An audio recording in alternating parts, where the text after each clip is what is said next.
2014년 기아 타이거즈의 새로운 외국인 타자로 합류했던 브렛 필은 시즌 중반 불의의 부상을 겪었지만 3할 타율을 유지했고 92경기에서 19홈런, OPS 0.893이라는 성과를 만들어내며 재계약에 성공합니다. 당시 외국인 3명 보유 2명 출전이라는 규정 속 외국인 투수 조합을 선발과 마무리로 선택한 기아였기에 필의 기회가 적었던 것도 있었는데 2015년부터는 보다 더 많은 기회를 잡을 수 있었죠. 개막 시리즈 두 번째 경기에서 멀티홈런 포함 5타점 경기를 펼치며 쾌조의 출발을 보여준 그는 4월 23일 롯데전에서는 9회 말 믿을 수 없는 동점 만루포를 만들어내며 팀을 승리로 이끌기도 했죠. 5월을 제외하면 정말 꾸준하게 잘 쳐줬고 가끔 이루수나 좌익수로도 출전하면서 팀의 빈자리를 메워주기도 했던 브렛 필은 14년 만에 타이거즈 소속 20홈런 외국인 타자가 됩니다. 출장 기회에 아쉬움을 덜며 무려 143경기에 나왔고 3할 타율의 22홈런, 101타점으로 이범호, 김주찬과 함께 팀 타선의 핵심이 되어준 그였죠. 하지만 세이버 매트릭스 상으로 타팀 외국인 타자들 대비 공격 생산력이 부족하다는 평가도 있었는데요. 재계약을 안 하기에는 성적이 좋았고 본인의 잔류 의지도 강했기에 브렛 필은 기아와의 동행을 1년 더 이어갑니다. 비시즌 동안 벌크업을 진행하며 장타력 상승에 대한 의지를 불태웠는데 결과적으로 변화는 없었습니다. 컨택은 여전히 좋았지만 홈런 페이스는 오히려 떨어졌고 팀 내 최다 결승 타점을 만들어냈던 2015년과 달리 임팩트도 약해지고 있었죠. 투수들은 그의 약점을 집요하게 파고들었고 그의 타수는 6번 타자까지 밀려나게 되죠. 외국인 타자들 가운데 최하위권의 WAR을 기록하며 교체 이야기도 점차 흘러나오고 있었는데 6월 이후부터 극적인 반등에 성공합니다. LG를 상대로 다시 말로 홈런을 뽑아내는 등 단기간에 홈런 몰아치기가 나오며 스탯을 끌어올렸죠. 하지만 후반기 이후 다시 기대에 미치지 못하며 기아 프런트는 결국 필과의 동행을 끝내기로 결정합니다. 3할 20홈런으로 클래식 스탯은 좋았지만 눈야구가 되지 않았고 타고 투저 흐름 대비 생산력이 아쉬웠던 것은 분명했죠. 이 시즌 5위를 기록하며 와일드카드전 맛보기를 했던 기아 타이거즈는 한 걸음 더 도약하기 위해 좀 더 확실한 타자가 필요했죠. 그리고 그들의 선택은 당시 만 32세의 외야수 로저 버나디나였습니다. 시범 경기 때까지 시원치 않은 타격감으로 우려를 키웠던 그는 도대체 뭘 보고 데려온 거냐는 비아냥을 피할 수 없었습니다. 하지만 적응기를 마친 그는 팬들에게 자신의 가치를 보여주기 시작하는데요. 그야말로 불이 붙었고 장타쇼가 펼쳐지며 스탯을 끌어올립니다. 2할 3푼대까지 떨어졌던 타율을 한 달도 안 돼서 3할로 만들었죠. 또한 중견수로 나선 덕에 WAR도 잘 쌓였고 8월 20홈런 20도루에 성공하며 호타준족의 모습을 제대로 보여줍니다. 타이거즈 외국인 최초의 hit보더 사이클에도 성공하죠. 득점권에서의 집중력, 하이 레버리지의 강한 모습까지 갖추는 등 너무도 이상적인 외국인 타자가 되어주었고 3할에 27홈런 32도루, 111타점, 118득점이라는 아름다운 스탯을 뽑아줍니다. 정규리그 1위를 차지한 기아는 한국 시리즈를 향했고 버나디나의 활약도 이어지는데요. 한국 시리즈 1차전 3점 홈런에 이어 2차전부터 4경기 연속 멀티히트를 기록하는 등 타율 5할 2푼 6리를 기록해 시리즈 MVP도 노릴 수 있었죠. 시즌 종료 후 메이저리그 복귀설이 흘러나왔지만 최종적으로 기아와 110만 달러의 재계약을 체결한 그는 초반부터 화끈한 홈런 생산력을 보여줍니다. 그러나 아쉬운 부분도 눈에 보이기 시작했는데 특히 주루 플레이 상황에서 최선을 다하지 않거나 리터치 미스를 하는 보네드 플레이가 나오기도 했죠. 수비에서도 아쉬움이 있었는데 이후 부상으로 1군 말소가 되며 쉬어가는 기간을 갖게 됩니다.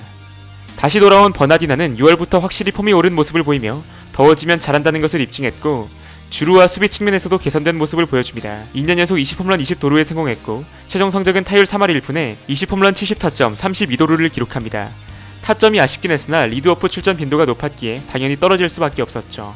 좋았던 성적에도 기아는 버나디나와 재계약하지 않았고 제레미 해즐베이커라는 타자를 데려옵니다. 화끈한 장타력을 기대하고 영입을 했지만 결과는 최악이었습니다. 안타 6개 중 4개가 장타긴 했지만 타율이 1할 4푼 6리에 그쳤고 외야 수비력에서도 불안한 모습을 보여 2군으로 가게 되는데요. 퓨처스에서도 달라진 것이 없었고 결국 2019 시즌 KBO 1호 퇴출 외국인이라는 불명예를 안게 됩니다. 그렇게 기아가 급하게 대체자로 영입한 선수는 바로 프레스턴 터커. 그리고 그는 전임자가 남기고 간 아쉬움을 달래는 훌륭한 활약을 보여주게 됩니다. 여기 모르면 최대 128만원 손해! 아정당은 지원금 설치 당일 즉시 입금! 약정 끝날 때마다 받을 수 있어요. 법이 정해둔 지원금 당연히 챙기셔야죠. 카드까지 최대 혜택 받고 전국 가입자 수 1위 아정당! 가장 많은 가입수당으로 최대 현금! 다른 곳보다 혜택이 적다면 차액의 120% 보상! 24시간 무료 상담, 초고속 설치까지! 불만족시 전액 환불하는 보장이서도 있어요. 인터넷 정수기 휴대폰, 이사 청소 카드까지! 정당하게 받자! 아정당! 시즌 초 적응기를 마치고 6월부터 감을 잡기 시작하는데요. 무엇보다 선구안이 좋았고 2루타 생산 능력도 정말 뛰어났습니다. 첫 시즌 총 95경기에서 3할 1푼 1리의 타율과 9홈런 50타점을 기록한 터커는 2루타만 33개를 때려냈는데 이는 당시 리그 1위 센즈와 6개 차이에 불과했죠. 적은 경기 수에도 팀 내에서 최영우 다음으로 좋은 성적을 기록한 타자였고 그는 다음 시즌에도 기아와 동행을 이어가게 됩니다. 그 역시 장타력을 더 끌어올리기 위해 벌크업에 돌입했는데 과연 이번엔 통했을까요? 초반부터 심상치 않았습니다. 한 경기에서 삼성을 상대 5안타 2홈런, 두산을 상대 4안타 7타점을 뽑아내며 원맨쇼를 펼쳤고 시즌 초반 리그 홈런, 타점 선두에 이름을 올렸죠. 5월 말부터 급격한 부진이 찾아온 것이 아쉬웠지만 그걸 감안해도 월간 OPS가 1.007이었습니다.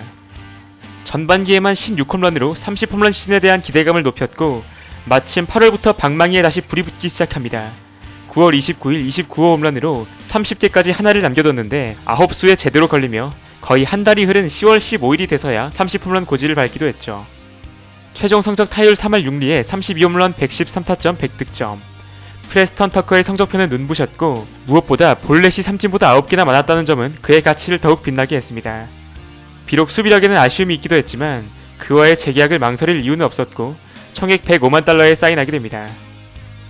하지만 이게 무슨 일이죠? 기아 팬들이 알던 터커는 어디로 간 것인지 부진한 흐름이 계속되었습니다. 6월 월간 타율은 1할 7푼대가 되었고 잠시 2군에 내려갔다 올라왔지만 별다른 효과는 없었죠. 시즌 성적은 127경기 출장에 타율 2할 3푼 7리, 9홈런 59타점. 득점권에서 내야 플라이만 펑펑 치며 기회를 날렸고 1루로의 포지션 전환도 실패로 돌아가게 됩니다. 팬들의 사랑을 많이 받았던 선수였기에 더욱 아쉬움이 컸고 지난 시즌 좋은 성적을 안겨준 듯했던 벌크업이 막상 밸런스를 깨는 악영향을 줬다는 이야기도 많았죠. 그렇게 새 시즌을 함께한 터커와 이별하게 되고 2022 시즌부터는 독보적인 이름을 가진 한 타자와 함께하게 됩니다.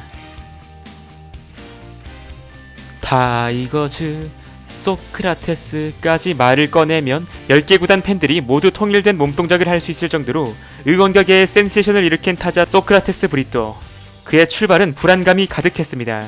4월 10일까지 타율 1할 때에 OPS 0.558로 부진했고 수비력까지 좋지 못해 해즐 베이커를 소환했죠. 교체해야 할 외국인 1순위로 거론되며 입지가 위태로웠는데 5월부터 갑자기 완전 다른 선수가 됩니다. 결정적인 순간에 적시 3루타, 끝내기 안타, 승부를 가르는 3점 홈런 등 클러치 대장이 되었고 팬들은 드디어 그가 자신을 알았다.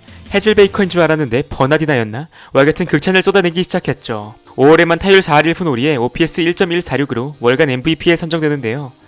이후에도 좋은 흐름을 이어갔는데 7월 김광현의 공에 안면을 맞고 코뼈 골절을 당하며 전력에서 이탈하게 됩니다.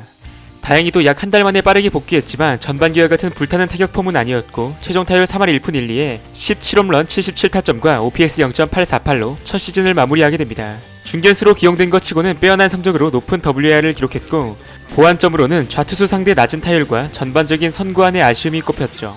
그리고 시즌 후 총액 110만 달러의 재계약을 체결합니다. 2023년에도 4월까지는 슴슴한 게 외인 타자 치고 아쉬웠던 소크라테스는 더위와 비례하는 OPS 상승 곡선을 그리기 시작합니다. 키움과 하나 상대 결승 홈런을 날리는 해결사 역할도 좋았고 6월 한때는 타격 선두에 오르기도 했죠. 올스타전에서는 응원가인 나르코를 트럼펫 연주하는 퍼포먼스와 함께 홈런까지 보여주며 팬들을 열광시킵니다. 시즌 최종 성적은 타율 2할 8푼 5리에 20홈런 96타점, OPS 0.807 정도로 그리 뛰어나지는 않아 보일 수 있지만 이 시즌 리그 20홈런 타자가 8명에 불과했던 것을 생각하면 훌륭한 성적이었고 무엇보다 부상이 많았던 기아 타선에서 142경기나 소화하며 팀을 지탱해준 선수였습니다. 그리고 총액 120만 달러에 재계약하게 되죠. 과연 마의 3년차를 버텨낼 수 있을지가 관건이 되겠습니다. 2024 시즌에도 소크라테스의 출발은 아쉬웠습니다. 대타로 나와 병사를 치는 등 공격 흐름이 끊기는 모습이 자주 나왔죠. 5월부터는 살아날 것이라 믿었지만 생각보다 타격 페이스는 올라오지 않았습니다.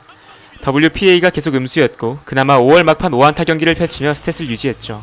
그는 언제나 교체 딜레마의 중심에 있는 선수였는데요. 그대로 쓰자니 뭔가 아쉽고 바꾸자니 여름 되면 다시 잘할 것 같아서 결국 그보다 나은 선수를 찾기 어렵다는 결론이 내려졌습니다. 그리고 그는 언제나 교체설이 흘러나오고 위기를 느끼는 순간부터 잘했습니다. 6월과 7월 연속으로 월간 OPS 1을 넘겼고 리드오프로 기용되기 시작했죠. 최종 성적 타율 3할 1푼에 26홈런, 97타점, 커리어 최고의 클래식 스탯을 보였고 한국 시리즈에서도 3할 때 타율을 기록해 팀 통합 우승에 기여했습니다.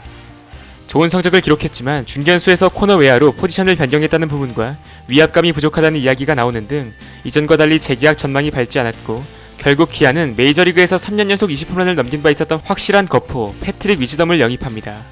3시즌 동안 꾸준히 활약해준 소크라테스는 타이거즈 외국인 타자 가운데 유일하게 누적 WAR 10을 넘긴 선수가 되었고 마지막 시즌을 우승으로 장식하며 이별하게 되었죠.